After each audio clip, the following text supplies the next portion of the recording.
Жақшы бұяқта трос қалған екен. Ошо тросты мұрдағы трос бұяққа байланған темірге. Беркі трос менен мына лебетке дедіңіз бе? Ошо лебеткеге тарттық мына. Ошо менен тартып тұрып, қайты оны бошотутабыз эми. Бошотканда ояққа шилаң түштү. Шилаңды bir метке коюп алдык. Ошо меткеге эми отстойну коебуз эми. Бошотутабыз мынакей. Anake. Kudayım şu gün ayakta. Aralaş gördü, aralaş şana ustalar gördünüz, ustalar da.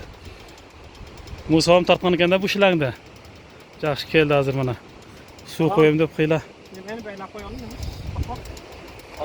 Kıyla kelbegenden hareketini kıldı. Жақсы kudayım şu gün uyda jatıp çıdavadı okşaydı. Keldi anan жақсы. Bizge işemedi okşaydı. Baldar erti elbeyt okşaydı daha keldi daha kudayım şu gün. Ya mananı çıkartayım mı? Onu çıkartıp dur kayıt manağı olaydı da salavuz da hazır. Жақсы мен ақтайым шакекшілер бар кен шакекшілер. Шакекшілер биште өтеді мәнеке. Жүдә мана иш берет атабай. Ой лебетка. Şunday askekten şunday.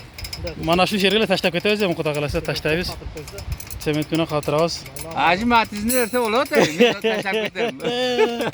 Манандайды алдырабыз оштон. Ошто барбы? Кашкар кыштакта барбы? Var. Болду, ну.